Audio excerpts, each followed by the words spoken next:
You're watching Spirit Spotlight.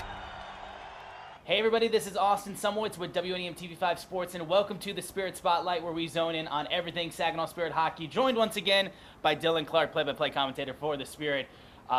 Busy week the guys are coming off of. They got another busy week this week, but firstly, we got to talk about this past weekend, the Sarnia game, because holy cow, what a high-scoring affair from the Spirit, especially from one Igor Barabanov.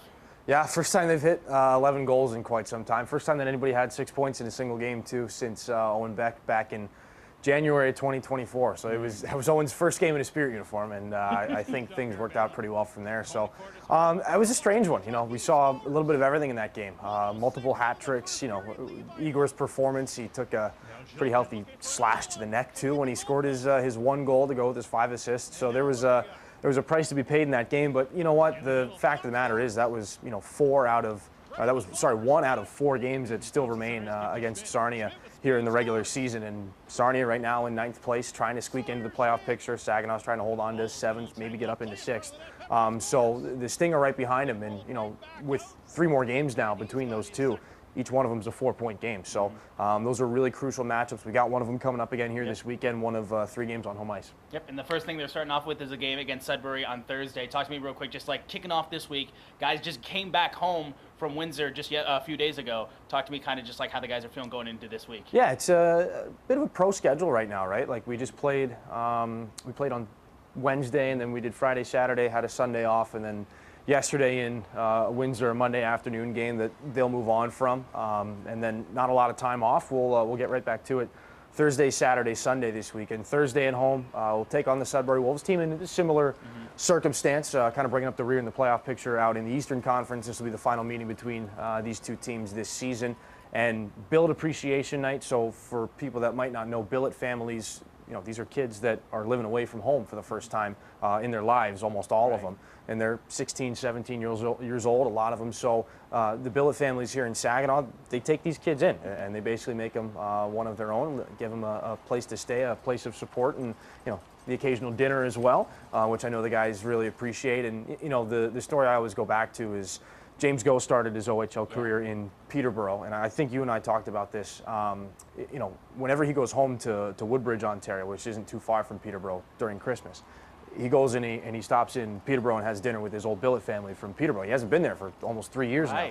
So those are kind of the lasting connections. When we went to the draft, the NHL draft in Los Angeles just this past summer, we ran into Michael Meese's Billet family in the airport, and they had the look and the excitement like their son had just gone in the NHL draft, not some random kid that lived with them for a year. So that's kind of one of the cooler aspects, I think, of major junior hockey. So we'll celebrate the Billet families on Thursday before that game against the Sudbury Wolves. And going into this week, I mean, huge honors for a couple guys. I mean, Igor Barabanov, we just talked about getting Player of the Week, but then also Nikita Klepov. I mean, the honors this guy keeps getting, it just seems like they just keep stacking up. I mean, talk to me about those guys, just the week they've had. Yeah, you know what? For Igor and Nikita, they keep kind of passing the torch back and forth. We talked about what Igor's done in the past week, and he gets a little bit, not lost in the shadow of Nikita Klepov, but just because Nikita's a little bit younger. They're both going to be, major prospects going into this year's NHL draft, but a lot of the eyes are on Nikita because he is 17, turning 18. This will be his first year of draft eligibility. 4th time he's been named Rookie of the Week here. Nobody's had more Rookie of the Week honors this season than Nikita Klepov.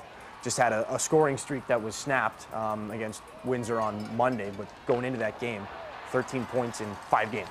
It's almost a 3-point per game pace, which is not sustainable, clearly, but a lot of really fun hockey that we've seen out of Nikita Klepov this year.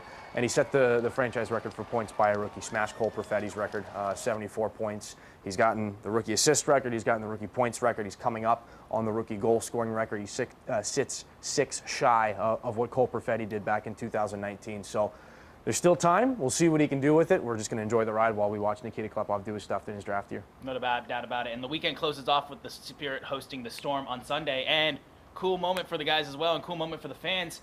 Mr. 21.7 is going to be back in the building as well. Yeah, Josh Bloom will be back here in Saginaw. We'll play the Guelph Storm at 5:30. He'll be signing autographs before the game. He'll be dropping the ceremonial face-off. We'll actually be signing autographs throughout the first portion of the game as well. So if you don't get an opportunity to see him earlier in the night, which is what I would recommend, there will be time after that puck drop ceremony as well. But exciting to see Josh back. You know, the last time that we saw him here was the summer celebration with the Memorial Cup. That would have been July of 2024. So it's been almost 2 years since we've seen him here inside the Dow Event Center. And I still remember it was right down over there, right by the door to get onto the ice. Of course, the ice wasn't there. It was in the summer. But where I got to see him again, he came down and just had a little moment with him, saying hi to him. And that was 2 months after the Spirit had won the Memorial Cup. So the reunion after almost 2 years, I think, is going to be pretty special for Josh and for the fans as well.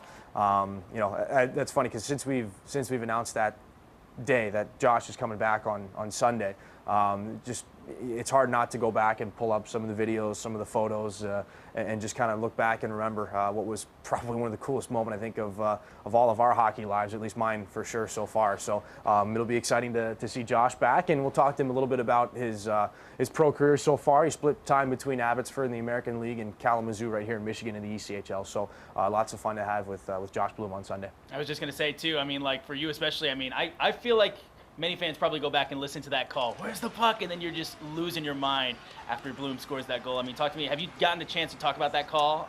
A little bit. I mean, I don't know. I feel like I was a little more honest than I should have been because I truly did not know where the puck was for about a half second. Of course, I felt like half an hour. But we figured it out, and because I mean, you don't want to say he scored, and if he didn't score. Right. So I was a little hesitant to fully go for it, but eventually it got to a point where guys started celebrating. He got to, when Josh started sliding on his knees in celebration, he got to the bottom of the circle. When he got to the bottom of the circle, I said, all right, I know, we're going to go for it. And then at this point, if I'm wrong, then we'll cross that bridge if we get there. But fortunately, we were right. The puck was in the back of the net, and the rest is history. Such an exciting moment for sure. Now, talk to me real quick. I mean, like I said, it's going to be a busy week. You mentioned about the festivities that's going to be happening on Thursday. What else can fans expect for the coming up games here at the Dow Event Center? Yeah, so Thursday against Sudbury, Saturday against the Sarnia Sting, and Sunday against the Guelph Storm. That'll be a 5:30 start on Sunday. The other two, 7:05. The other one I think that we didn't touch on was Saturday. We'll have our Ice Blast weekend here inside the Dow before we get going against the Sarnia Sting. We'll have 9 participants in the chili cook-off prior to the game. You, the fans, benefit because they get to be the judges.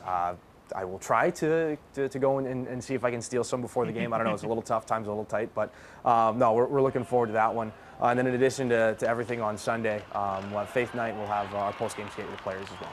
Awesome. So, fans, if you want to come out and check out those games, go to SaginawSpirit.com. It's going to be an exciting week for Saginaw Spirit hockey. And, of course, TV5 will be keeping coverage on that for you guys to keep in touch with that. So, once again, Dylan, thank you so much for your time. Thank Always you. appreciate you. I'm Austin Sumwitz with WNEM TV5 Sports. This has been the Spirit Spotlight. Go Spirit.